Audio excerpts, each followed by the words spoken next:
신문 읽어주는 남자입니다. 이제 국회의원 선거가 하루 앞으로 다가왔습니다. 그런데 그거 아셨습니까? 그 달기 힘들다는 국회의원 금배지가 사실은 도금 배지였다는 사실 말입니다. 값으로 따지면 10,000원을 조금 넘을 정도의 비교적 비싸지 않은 가격이라고 하는데 이 의미가 갖고 있는 무게는, 그 가치는 실로 그거보다 훨씬 더 크겠죠. 그런데 이 배지를 단 사람들의 자질도 과연 그만큼 되느냐가 이번 선거에서도 문제일 것 같습니다. 오늘 조간신문 함께 하시죠. 먼저 동아일보입니다. 자, 저거 도금이에요. 도금이에요. 진짜 금 아닙니다. 민주당은 아직 2% 부족하다라고 하루 만에 겸손한 모습에 발언을 했고요. 통합당은 그보다 더 밑으로 들어갔습니다. 백석도 위태롭다. 양당이 모두 읍조 전략을 취하고 있습니다. 하루 전까지만 하더라도 민주당 안팎에서 180석 얘기가 나왔는데 아직 2% 부족하다라고 말을 바꿨고, 통합당에서는 이제는 100석도 안 된다, 개헌 저지선도 안 된다라고 또 말을 바꿨습니다. 양당이 모두 전략을 같이 취하고 있어요. 이해찬 대표는 수도권 121석 중 70곳에서 경합하고 있다라고 얘기했고, 통합당의 박형준 교수는 개헌 저지선도 무너질 위기다라고 이야기를 했습니다. 이에 대해서 김종인 선대위원장은 엄살이다 그거, 총선 결과 지켜봐야 한다라고 얘기를 했습니다. 2%가 부족하다는 여당과 100석도 어렵다는 야당. 과연 여러분은 어느 쪽에 표를 주시겠습니까? 이들도 아니라면 또 다른 곳에 표를 주시겠습니까? 여러분의 선택, 내일 달렸겠지요. 다음 신문입니다. 이번에 한겨레 신문입니다. 그런데 중요한 건 이 여야의 엄살이 그냥 엄살은 아니라는 것. 삼척표 싸움의 초박빙이 40에서 42곳 가까이 된다는 겁니다. 여야 모두 공통으로 꼽은 초접전지, 초박빙 지역들 지도에 한겨레 신문이 표시를 해놨습니다. 몇 곳만 볼까요? 일단 대표적으로 서울 광진 을 지역 같은 경우는 민주당의 고민정 후보와 통합당의 오세훈 후보가 막판 여론조사 실시 때까지 보면 딱 붙었다는 겁니다. 초접전이라는 겁니다.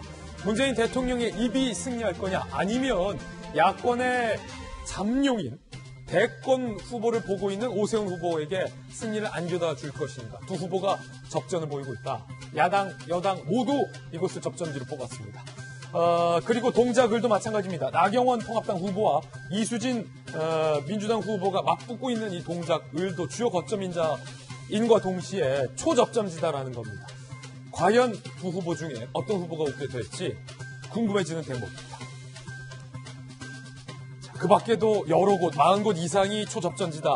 이 40곳을 누가 가져가느냐, 몇 표 차이로 가져가느냐에 따라서 이번 선거의 승패도 갈릴 것으로 보입니다.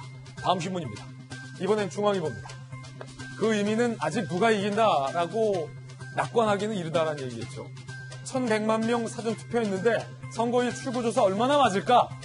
중앙일보가 한번 역대 출구조사, 지상파 3사의 출구조사와 실제 투표 결과를 한번 분석해봤습니다. 일단 2008년 때는 출구 결과가 대표적으로 틀린 케이스입니다. 18대인데 그때 당시 지상파 모두, MBC, KBS, SBS 모두 당시 한나라당이 178, 180석을 차지할 것으로, 압승할 것으로 내다봤는데 실제 한나라당은 153석에 그쳤습니다.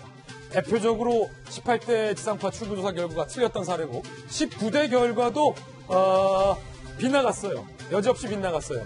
그때 당시 KBS, MBC, SBS 모두 새누리당과 민주통합당이 비등비등할 것이다 라고 예측을 했는데 결과는 새누리당이 152승으로 압승을 했다라는 거죠. 과연 이번에는, 과연 21대 총선 출구조사는 지상파가 맞출 수 있을까? 한겨레 신문은 그닥 낙관적이진 않았습니다. 이번에도 틀릴 가능성이 크다라는 겁니다. 왜냐하면 6시 이후에 시작되는 이번 자가격리자의 투표는 아예 출구조사에 반영이 되지 않기 때문입니다.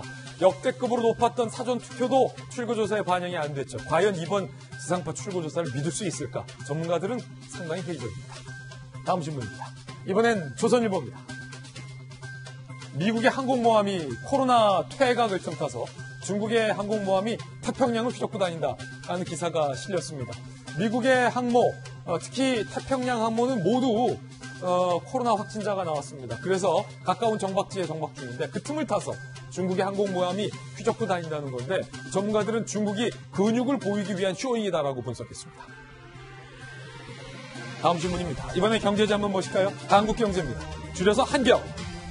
실업급여 수급자가 60만 명 사상 최대치를 기록했습니다. 그런데 전문가들은 이마저 빙산의 일각이다라고 얘기하고 있습니다. 이른바 코로나발 고용 충격, 그 쇼크가 현실화되고 있는데 이건 시작도 아니라는 겁니다. 걱정입니다. 지금까지 신문 읽어주는 남자였습니다.